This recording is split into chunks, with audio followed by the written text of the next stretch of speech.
E agora eu passo a palavra ao doutor Raimundo Simão de Mello, procurador regional do trabalho, doutor em Direito, mestre, professor, autor de várias obras. Eu tenho e sempre procuro acompanhar, principalmente na área das ações civis públicas e das ações coletivas em geral, porque eu atuo na seção de dissídios coletivos do Tribunal Superior do Trabalho.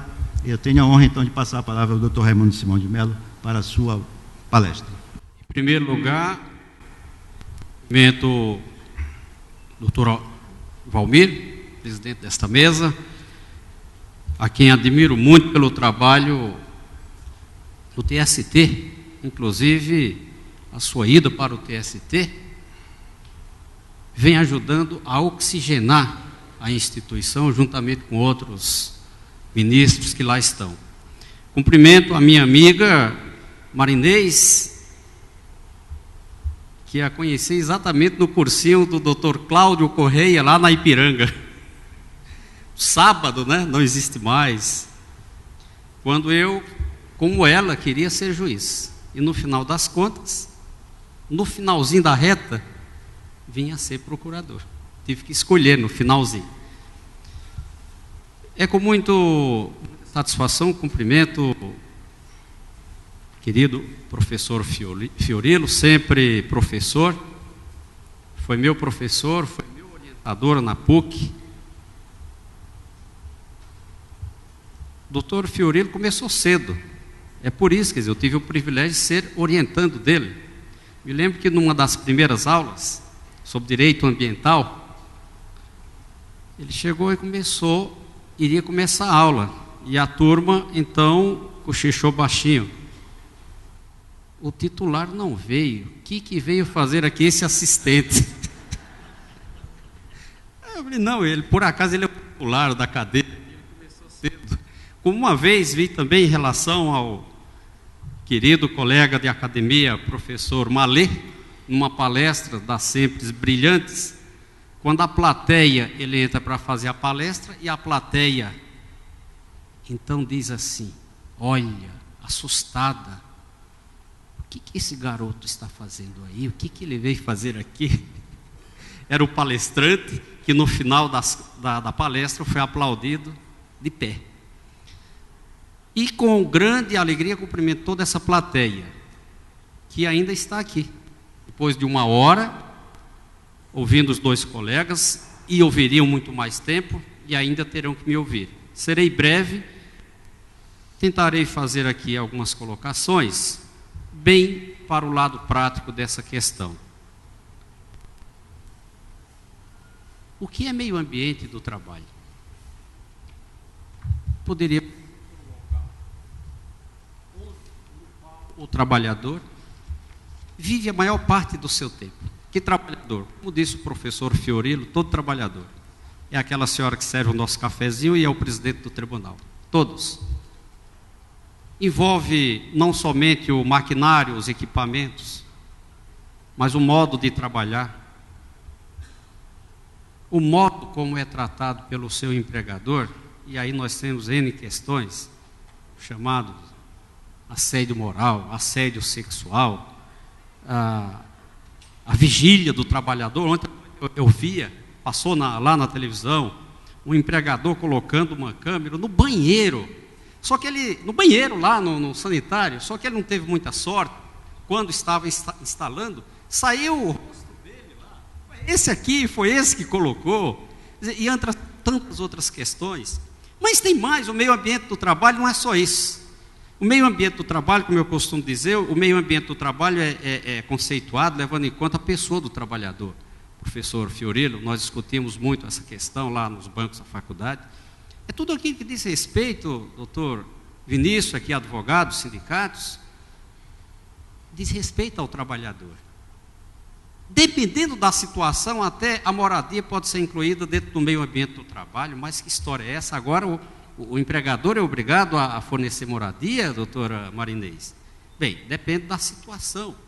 Um caso, inclusive, foi muito bem apreciado pela Justiça do Trabalho e aqui pelo Tribunal, cuja relatoria foi do desembargador Luiz Nunes, que se considerou os alojamentos dos trabalhadores rurais como meio ambiente do trabalho, porque eles são contratados lá no Piauí com a promessa que terão moradia, etc, etc. E chegaram aqui e estavam, como disse a juíza na liminar, estavam amontoados. Isso é meio ambiente do trabalho. Então, a Justiça do Trabalho determinou a pedido do Ministério Público que aquele empregador adequasse o meio ambiente do trabalho, fazendo parte os alojamentos, né, moradia, como meio ambiente do trabalho. E qual é a proteção do meio ambiente do trabalho no Brasil hoje, de 88 para cá? Como bem colocou o professor Fiorello, é ampla. A proteção é ampla. Nós temos a Constituição Federal, nós temos as constituições estaduais que poucos examinam. Nós temos a CLT com um capítulo 5º que muitos condenam, a CLT velha. Não, o capítulo 5º foi totalmente reformulado em 1976 ou 7, não é? Exatamente, né, a pedido dos militares que se apavoraram quando o Brasil figurou naquela época, num dos anos, como o primeiro em acidentes do trabalho. O ranking, ele puxava o ranking. Hoje está lá pelo 9º, 10º, 8º, depende das estatísticas apresentadas. Nós temos uma gama muito grande de normas que protegem o meio ambiente do trabalho e a saúde do trabalhador. Mas a questão é outra. Como dizia Norberto Bobbio, uma coisa é ter direitos, não é? Muitos direitos, a Era dos Direitos, ele escreveu um livro, a Era dos Direitos. Outra coisa é cumprir, é efetivar esses direitos. Esse é o nosso grande problema.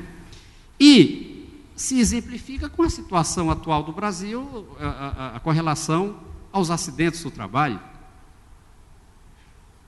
De acordo com a estatística oficial, que não é verdadeira, porque leva em conta apenas os trabalhadores com carteira, apenas os acidentes registrados, não inclui os informais, não inclui os servidores públicos, o Brasil produz por ano 700 e tantos mil acidentes. Isso dá uma continha aqui bem rápida, mais ou menos 200 acidentes por dia. 7 mortes por dia, doutor Fiorello. Então, durante esse congresso, nos 2 dias, nós teremos um saldo de 400 acidentes com 14 mortes e N mutilados. Por que isso? Porque os ambientes de trabalho andam doentes, muito doentes. É o assédio moral, é a falta de equipamento, é a falta de prevenção. São as exigências por mais e mais produções.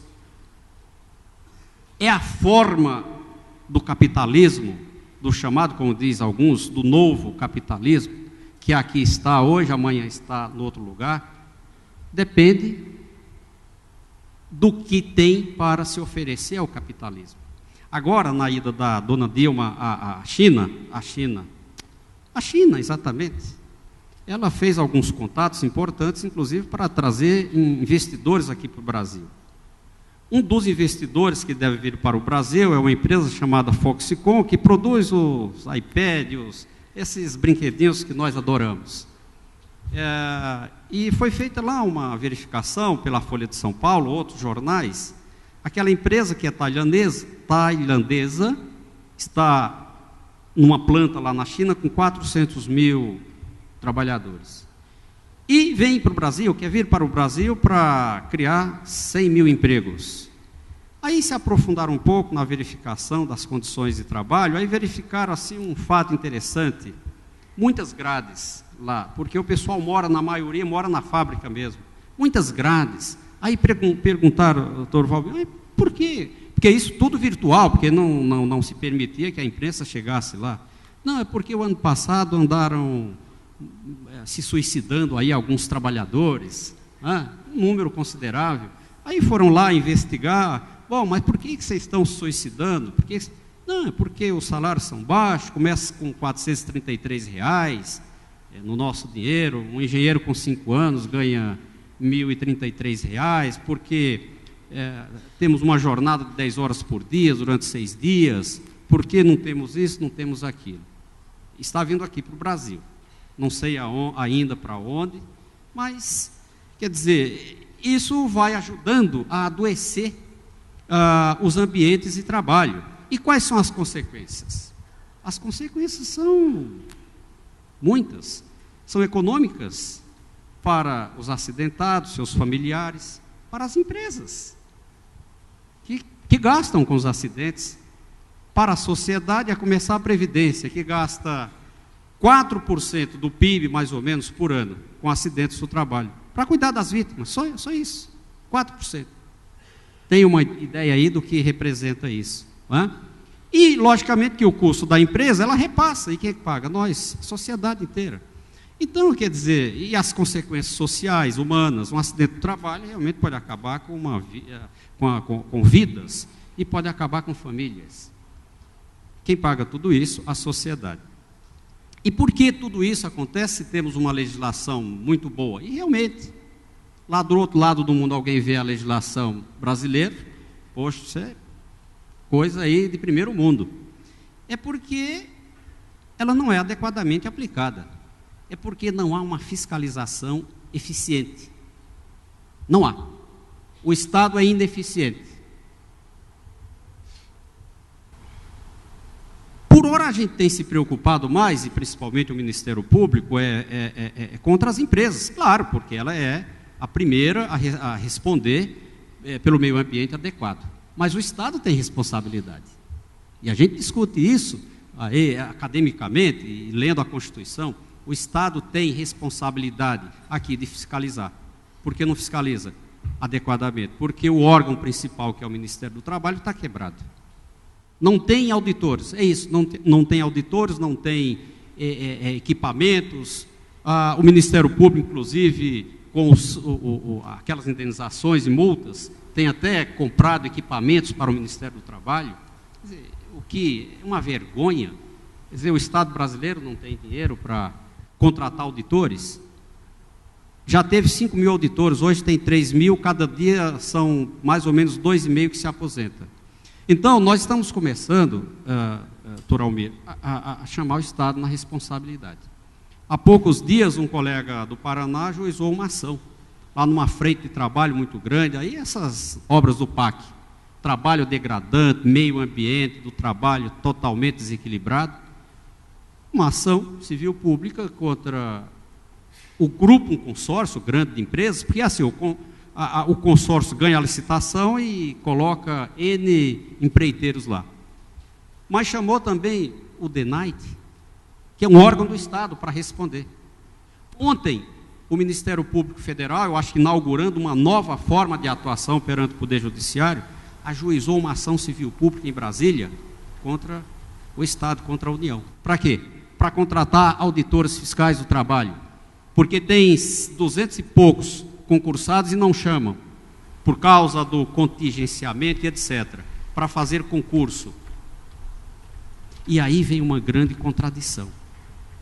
Desenvolvimento econômico, e o Brasil está muito bem nesse campo, e nós estamos felizes, todo mundo feliz, não é verdade? Saímos da época de carregar o pagamento num carrinho ou numa sacola, agora não há, quer dizer, em tese não há inflação, não é? Está todo mundo comendo bem. A Getúlio Vargas fez um levantamento semana passada dizendo que de 2003 para cá, 50 milhões e tantos de pessoas saíram da classe tal e foram para a classe tal, quer dizer, cresceram na vida, estão bem, está tudo muito bem. O Brasil está muito bem visto aí em tudo que é lugar. O PAC está, como diz, a todo vapor, as obras estão aí, nós estamos vendo, mas, doutor Zé Pedro, não há um gerenciamento do Estado sobre a questão da segurança, sobre o meio ambiente, sobre a saúde dos trabalhadores. E é uma grande contradição, porque o Estado, a União, vem a cada dia mais ajuizando aquelas ações regressivas contra as empresas, por conta dos acidentes do trabalho, porque o Estado está gastando muito. Ora, não é assim que se resolve. Não que não seja permitido ajuizar as ações regressivas, mas é o Estado atuar, é fazer a sua parte, equipar o seu poder de fiscalização. Então isso eu deixo, e quem tiver aqui, às vezes a gente fala em alguns lugares, e depois é questionado. Se tiver alguém aqui com linha direta com a presidência da República, ou com quem quer que seja, que dê um recado.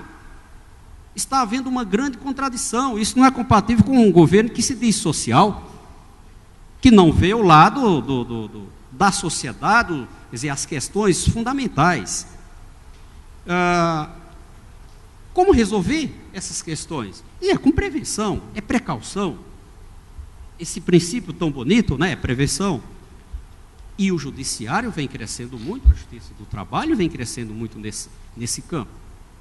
Eu me lembro aqui, inclusive, para homenagear esse TRT da 15ª região, primeira ação civil pública ajuizada aqui na 15ª região, foi sobre meio ambiente do trabalho. Isso foi em 1992. 93 foi julgada, a primeira instância falou, não, isso aqui não é questão da justiça do trabalho, se deu por incompetente. E o tribunal se debruçou, naquela época, 1993, isso é competência da justiça do trabalho, faço questão até de citar o número do processo, é histórico, espero que esteja aí dentro dos anais da história do TRT, é o processo 16.814 de 1993, cuja relatora foi a doutora Eliana Felipe Toledo. Aí o tribunal, por unanimidade, isso é questão de atuação da justiça do trabalho, sim, reconheceu e mandou adotar medidas de prevenção. Educação ambiental, a nossa Constituição Federal não diz? A educação ambiental tem que começar lá do ensino fundamental. Alguém já ouviu o seu filho dizendo, olha pai, eu tive hoje uma aula lá sobre meio ambiente, principalmente meio ambiente do trabalho? Às vezes tem assim, olha, a professora falou que o macaquinho lá da Serra do Mar é muito importante, não pode ser maltratado. E é realmente, né? Mas entre o macaquinho e o macacão, se é que se pode dizer, entre esse macaquinho e o macaco ser humano, quer dizer, qual é a diferença? Por que também não valorizar a vida desse macaco ser humano, que está aí morrendo, está aí sendo degradado por conta de muitas irresponsabilidades? E aí, quem pode defender o meio ambiente? Todos podem defender o meio ambiente. Quem aparece mais hoje, logicamente que é o Ministério Público, é criticado desse lado, é aplaudido daquele, mas mesmo aqueles que o criticam, como são alguns advogados, meus amigos, criticam, é que nem a reforma sindical, né? Eu quero a reforma na mídia, mas na prática eu não quero. Aí aqueles amigos criticam o MP, mas procurador radical e tal. Escuta, isso não vai ajuizar mais aí umas açõezinhas civis públicas, não? Porque a ação civil pública dá bons honorários. Outro dia eu vi um advogado, ex-ministro do TST, veio lá de Porto Alegre, eu até brinquei com ele, assim, da tribuna, né? Claro, Vossa Excelência tem que fazer jus aqui aos seus altos honorários, porque a empresa não vai buscá-lo lá em Porto Alegre para ganhar qualquer coisa, para pagar qualquer coisa. Então, os sindicatos, um papel extraordinariamente importante. E aqui eu quero fazer justiça a alguns sindicatos que têm tido atuação importante. Como regra, não, infelizmente. Mas alguns sindicatos têm tido um papel importante. E agora deve ter muito mais ainda, depois que o Supremo Tribunal Federal reconheceu. Demorou, aliás, bastante para reconhecer a legitimidade dos sindicatos, que o doutor Fiorello já o fazia na sua dissertação de mestrado, né, há algum tempo, não faz tanto tempo. Mas, e o cidadão? O cidadão pode defender o meio ambiente. Como? Mas o que eu tenho a ver com isso? Tem. Porque as consequências do meio ambiente do trabalho inadequadas atingem a todos. Então, um cidadão, qualquer cidadão, pode bater as portas da justiça do trabalho, sim, com ação popular. Não vi ainda, mas certamente não demorará a acontecer. E os juízes do trabalho estão capacitados e irão resolver essa questão. Um cidadão, né, ação popular, uma das mais antigas ações, vejam, agora podendo ser utilizada aqui na justiça do trabalho, que até certo tempo se queria até acabar com a justiça do trabalho, todo mundo sabe, que aliás tem um papel que deixava a desejar, como todos nós reconhecemos, né? Era a justiça dos desempregados, como se dizia, né? Do aviso prévio, das férias, 13º, e não é mais. Claro que continua julgando todos esses pedidos, mas a justiça do trabalho hoje tem um outro perfil. principalmente a partir da emenda 45. E as responsabilidades? Bem, o doutor professor Fiorilo acabou de falar, olha, a responsabilidade pelos danos ao meio ambiente é objetiva. Ele falou, isso até não vai interessar para o meu cliente, mas eu não posso fazer nada, porque está na Constituição. Mas aqui eu quero só deixar um paradoxo interessante para, se for o caso, a gente discutir depois, aí nos debates, se a responsabilidade para os danos ao meio ambiente é objetiva, e para as consequências, doutor Fiorilo, em relação àquele que sofre seus impactos. E podemos colocar em duas categorias, as pessoas de um modo geral e os trabalhadores. E o exemplo que nos vem aqui à tona, parabenizando a amiga Marinês pela explanação que fez aqui, sobre um caso concreto, é o caso da Shell. Nós estamos vivenciando essa discussão hoje dos processos. Com relação aos danos causados ao meio ambiente, ninguém discute. A responsabilidade é objetiva. Também em relação às pessoas ali da região, da redondeza, que se contaminaram, que estão doentes, muitas já morreram, como é o caso dos trabalhadores, a responsabilidade também é objetiva. Mas em relação aos trabalhadores, aí a responsabilidade seria subjetiva? Aí é a questão, que podemos, se for o caso, discutir depois. Bem, e para encerrar e exatamente permitir essa discussão que todos estão aqui esperando para fazê-la, eu quero concluir com duas questões que para mim são importantíssimas. Primeiro, dentro da prevenção, a existência de uma campanha nacional, que a vida inteira eu tenho falado, se faz campanha para tudo. Por que não se faz uma campanha sobre a prevenção dos riscos ambientais? E finalmente o Tribunal Superior do Trabalho encampou e lançou uma campanha agora nos 70 anos da Justiça do Trabalho.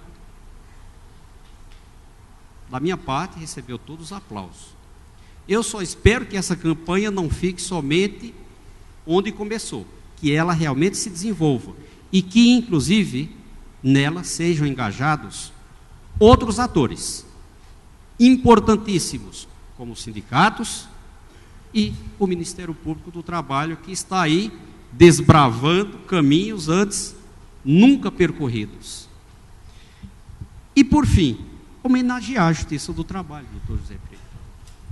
Nesses 70 anos, homenagear a Justiça do Trabalho pelo crescimento em muitas questões, mas aqui o que nos interessa no momento é esta, sobre o meio ambiente do trabalho. Eu teria aqui N casos para mencionar e mostrar essa evolução, mas o tempo não nos permite, inclusive no âmbito nacional. Mas escolhi aqui alguns poucos casos dessa 15ª região. O primeiro foi aquele que já mencionei, cujo acórdão teve a lavra da doutora Eliana, reconhecendo a competência da Justiça do Trabalho.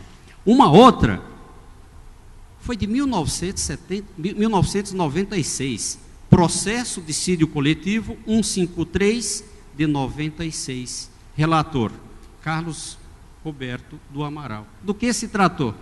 De uma greve, doutor Fiorilo, aquilo que a gente discutia na academia, uma greve ambiental, uma greve numa empresa em que os acidentes eram constantes, as condições degradantes. O Ministério do Trabalho, inclusive, foi lá, doutor, e interditou. A empresa não cumpriu, doutor Malê. Aí os trabalhadores, com aquela defesa de fato, pararam. Mas pararam sem o sindicato, sem comunicar o sindicato, pararam. Falaram, nós preferimos perder os empregos a perder a vida. A greve veio para o tribunal e a empresa veio, logicamente, defendendo a ilegalidade da greve, a abusividade. E esse tribunal aqui disse não. não foram cumpridas as formalidades, é verdade. Mas isso aqui se trata de uma greve, não falou greve ambiental, porque não se falava naquela época. Se trata de uma greve para defender a vida, o bem mais importante, para se defender a dignidade humana dos trabalhadores. Também é um processo que gostaria que ficasse na história do Ministério da Justiça do Trabalho. Um outro importantíssimo ocorreu em 1997, é o processo 1925, em que uma empresa resolveu pulverizar os trabalhadores da agricultura, sob o pretexto de que eles estariam levando contaminação para os ambientes de trabalho. E isso iria atingir a lavoura. O MP entrou com uma ação e a juíza do trabalho, a doutora Edna Romanini, deu uma liminar. Naquela época, era coisa inédita, Marinês, aplicando o princípio da prevenção e o princípio da precaução. Porque se aquela decisão não fosse concedida liminarmente, logicamente que a ação iria demorar uns 10 anos, talvez, para terminar. Quando viesse a decisão, não serviria mais para nada, porque os danos à saúde, às pessoas, são irreversíveis. Bem, outros tantos aqui, eu poderia citar, mas esses bastam para mostrar que nós somente resolveremos essas questões, ou pelo menos diminuiremos os seus impactos, com educação, com conscientização de todos, com prevenção. Prevenção por parte da empresa. E, nesse aspecto, me lembro até de um caso aqui, para encerrar de verdade, em que a empresa usou da prevenção, doutor Fiorello. O Ministério Público recebeu uma denúncia de que uma determinada empresa, que tem lojas em quase todo o território nacional, praticava discriminação contra as mulheres na contratação.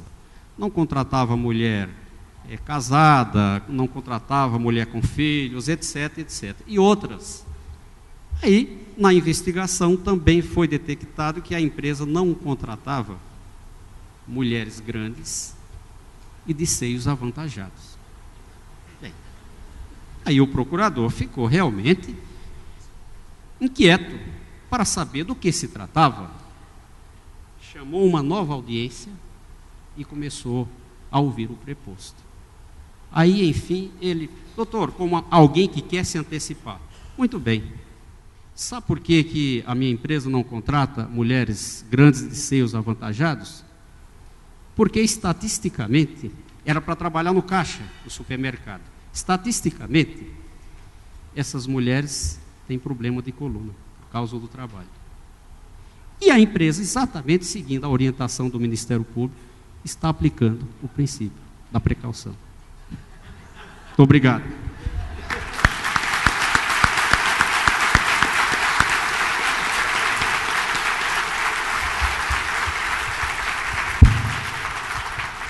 Em nome da coordenação do Congresso, eu quero agradecer a brilhante participação do procurador, professor Dr. Raimundo Simão de Mello, que com a sua palestra certamente enriqueceu este evento.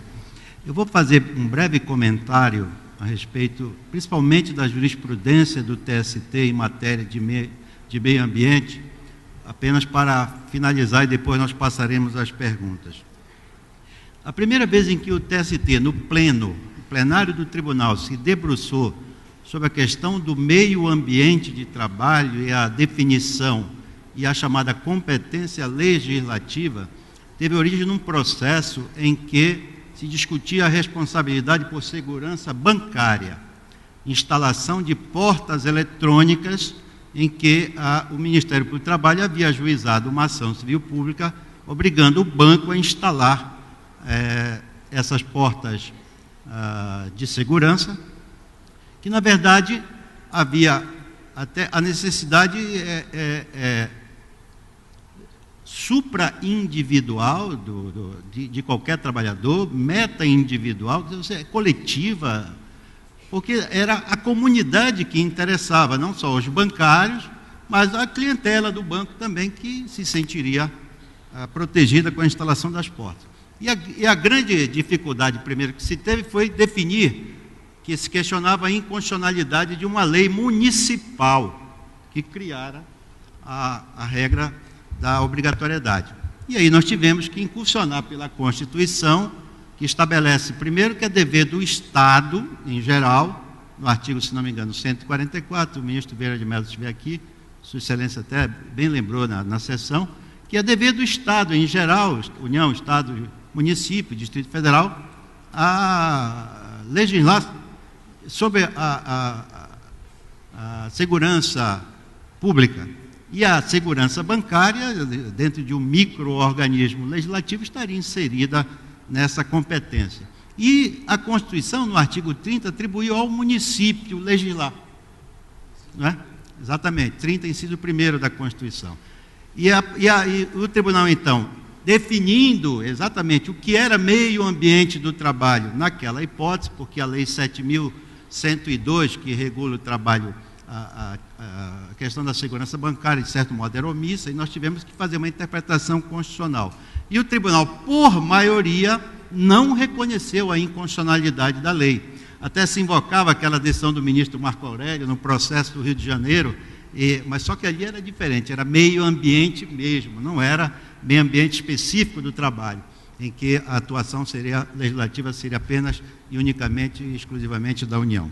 Então, nós também passamos a examinar essa matéria no plano constitucional e foi mantida a constitucionalidade, ou seja, não se declarou a inconstitucionalidade da lei.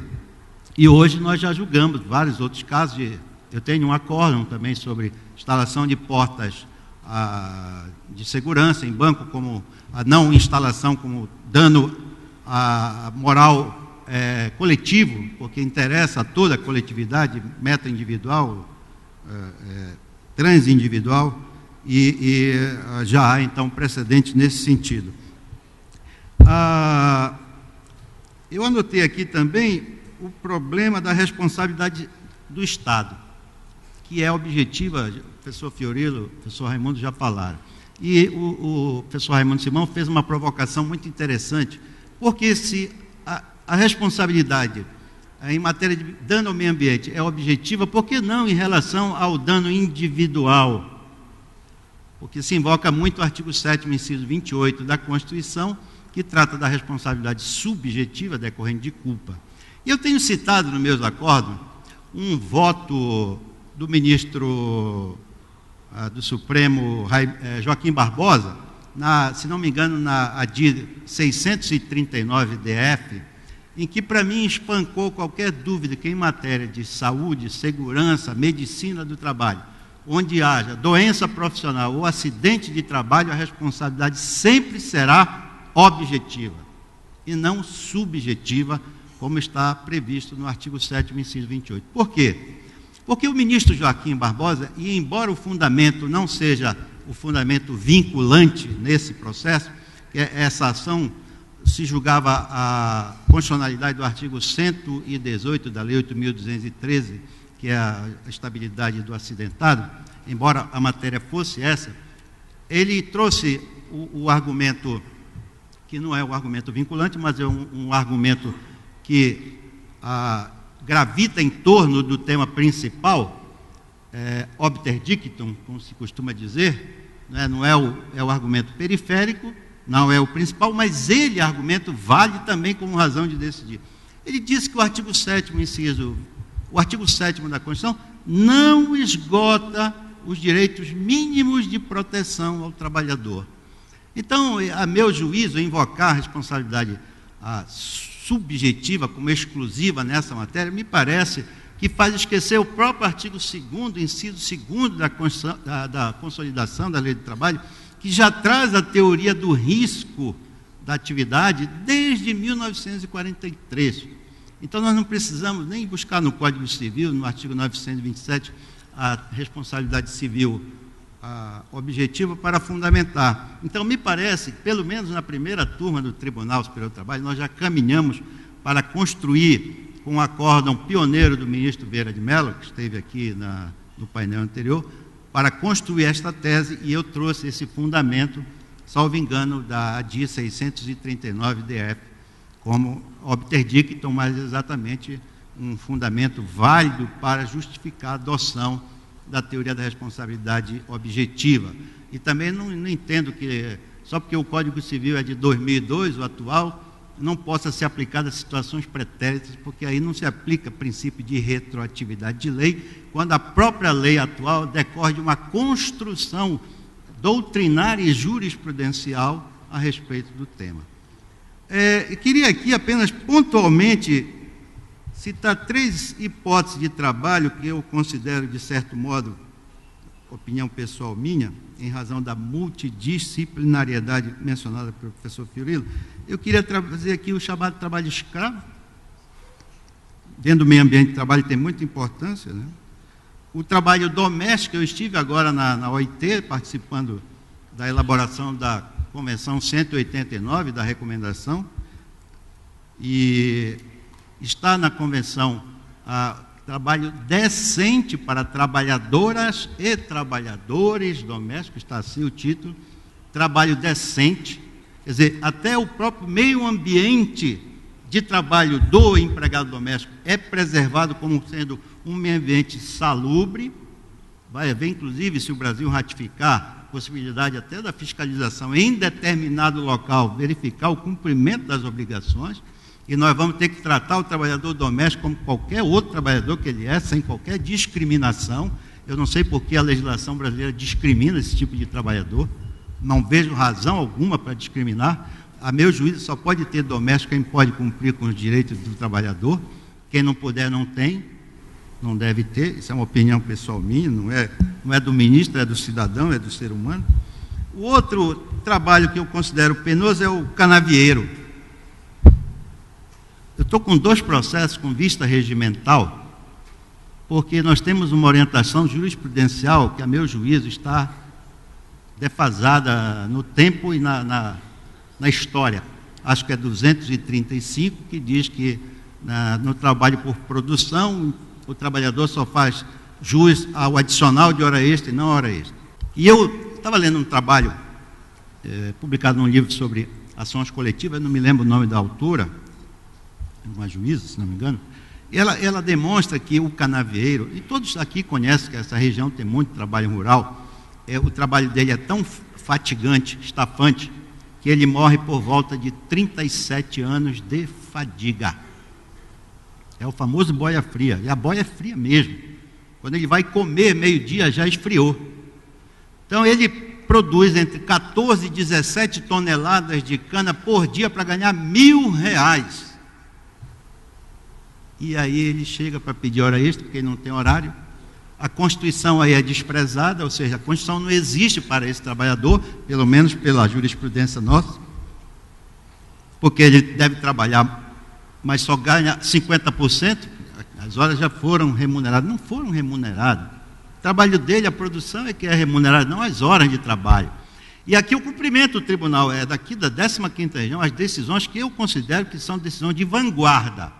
Eu espero, eu tenho aqui a vaidade de ver se o tribunal modifica essa jurisprudência para assegurar, nos termos da Constituição, a jornada de trabalho do canavieiro, e que ele ganhe as horas extras, porque o preço do álcool está nas alturas, mas o canavieiro está morrendo aos 37 anos de idade por fadiga. Então, hoje se protege o trabalhador doméstico, e deve proteger como um trabalho decente, e eu pergunto o canavieiro, como é que fica? O que faz a colheita de frutas, na mesma situação. E o tribunal aqui condena aquele insalubridade por contato com o sol, né? Não, mas o sol faz bem para a saúde, mas não daquele que está lá exposto permanentemente, sem qualquer proteção. E nós dissemos que não é insalubre o trabalho, porque não está previsto na norma, mas ele é um trabalho penoso, e nós devíamos aplicar, por analogia, a mesma ratio decidente.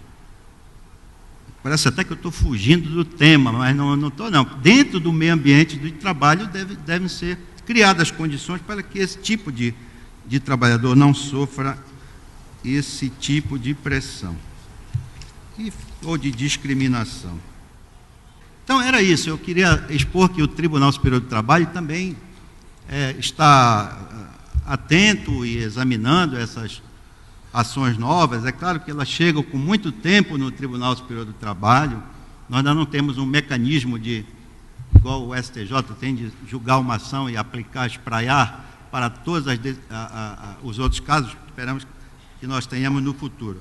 Mas, brevemente, era isso que eu queria falar sobre o tema, e agora nós vamos passar para os questionamentos.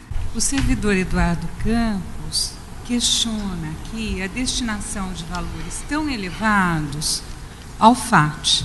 Eu concordo, em gênero, número, grau, com o ministro Valmir, quando ele diz que é extremamente relevante que haja regulamentação de um fundo que receba esses valores. Eu quero dizer que em Paulínia nós temos inúmeras outras ações que discutem valores, talvez até maiores do que esse. Paulínia é considerada, infelizmente, a Cancer City brasileira. Então, nós temos lá outras empresas, é um polo petroquímico, é a segunda maior renda per capita do Brasil, é uma das cidades das mais ricas do mundo.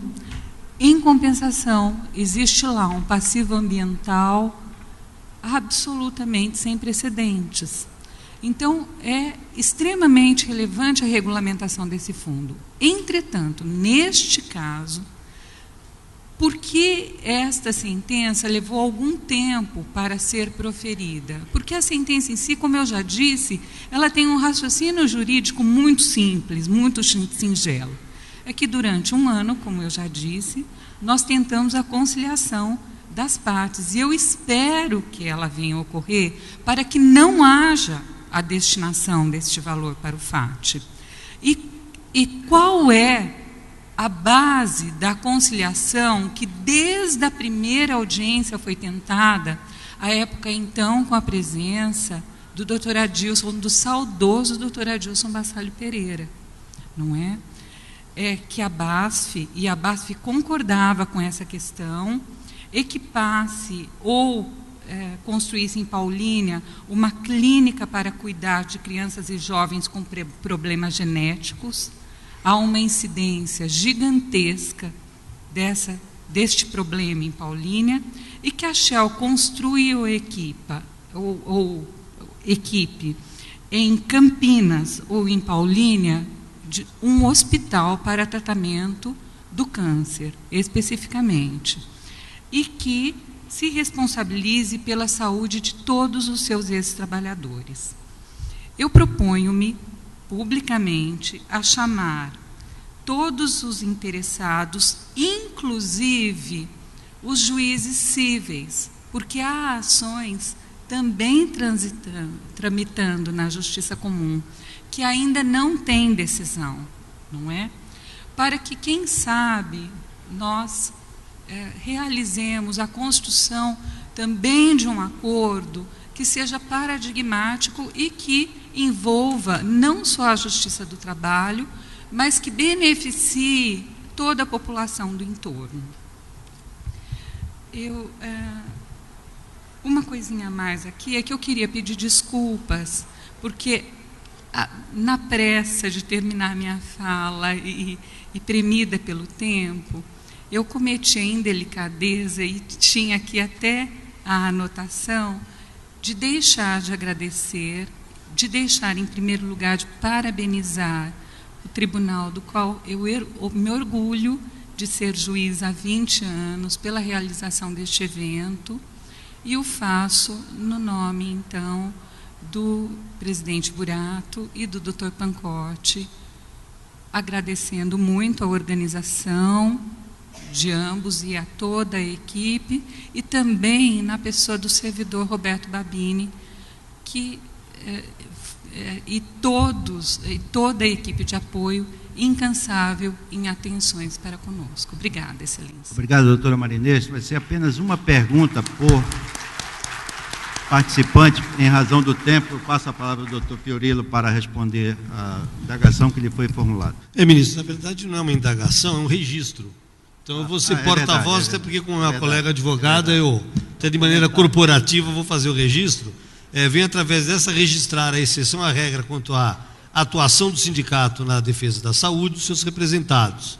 Pois, como advogada do jurídico do Sindicato dos Trabalhadores e Indústrias Extrativas de Caldas e região Minas Gerais, ingressamos com uma denúncia junto ao Ministério do Trabalho Pouso Alegre, tendo em vista que a empresa X, através da empresa interposta, contrata empregados sem qualquer conhecimento sobre o risco de trabalho em uma empresa que manipula materiais radioativos, os quais, diferentemente dos empregados diretos, requerem ser submetidos a exames periódicos, bem como não são cobertos por planos médicos. O procedimento está em fase de instrução. Então, assim, né, Gemina, né? Está aí a colega? Tá? Então, está lá. Então, doutora, parabéns, e eu espero que o sindicato lhe pague por esse adicional da sua atuação. Agradeço a pergunta e a resposta do professor Fiorilo. Passa a palavra ao professor Raimundo Simão.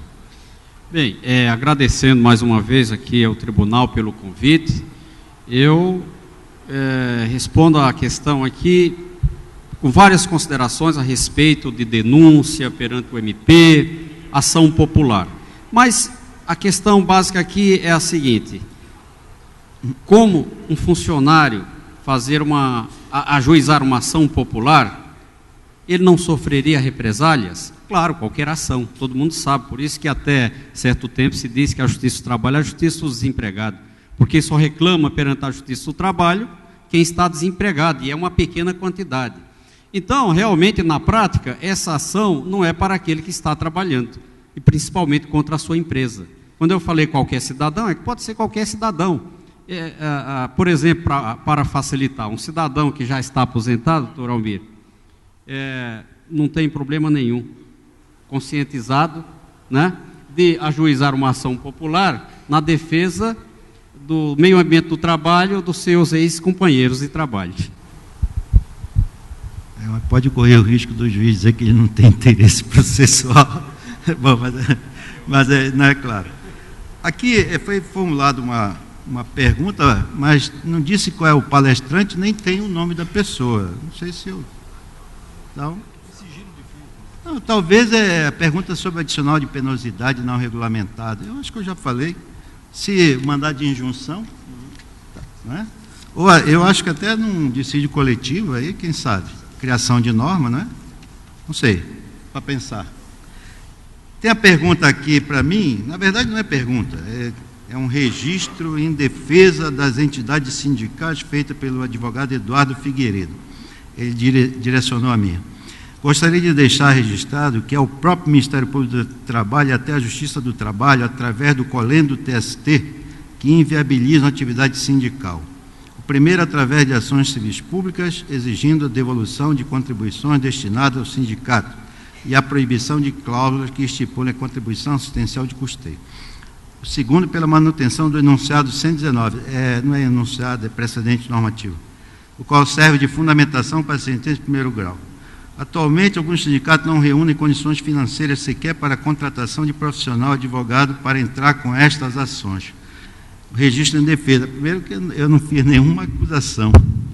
Eu apenas retratei um fato de que o TST, com a sua jurisprudência até então restritiva em matéria de honorários na ação civil pública, fazia com que o sindicato ficasse inerte. E isto, todos que atuamos na Justiça do Trabalho há 30 anos sabem disso. E, portanto, não acho que seria necessária nenhuma defesa, porque não foi feita nenhuma acusação. Mas, democraticamente, estou registrando. E acho que agora o sindicato tem, sim, que ocupar o seu papel. O que ele não pode fazer, como nós também somos testemunhas, vamos dizer assim, é negociar direitos indisponíveis. E por isso que o Ministério Público aciona em ações anulatórias de acordo coletivo e convenção, em que o sindicato negocia direitos indisponíveis. Com relação às contribuições, eu até digo de público que eu sou favorável à contribuição assistencial, desde que o empregado tenha direito de oposição. O problema é que o Supremo Tribunal Federal, tanto na contribuição confederativa pela súmula 666, é um número meio cabalístico, né? 666, quanto pela sua jurisprudência, qualquer contribuição de natureza sindical não pode ser imposta a não filiado. Então, o que o sindicato tem que fazer? Inverter essa lógica. Com a sua atuação efetiva no plano administrativo e jurisdicional, trazer, sim, os seus associados que vão contribuir. Agora, com todo respeito, se o sindicato não tem condições de cobrar, de contratar um advogado, então que sindicato é esse? Que sindicato é esse? Aliás, a Justiça do Trabalho tem justo postulante no primeiro e segundo grau. Então, eu só respondo assim. Acho que poderíamos modificar a jurisprudência em relação às contribuições se o Brasil ratificasse a Convenção 87, criando a liberdade sindical ampla. Enquanto isto não sobrevier, não há possibilidade de abrir a porta para a cobrança indiscriminada de contribuições que, ao fim e ao cabo, só servem para engordar os cofres de alguns e determinados sindicatos, com honrosíssimas exceções. Não havendo mais nenhuma pergunta, eu agradeço mais uma vez ao presidente Burato, ao desembargador Pancotti, a gentileza do convite, cumprimento os 9 palestrantes pela brilhante atuação e declaro, acho que posso declarar encerrado este painel, agradecendo a presença de todos.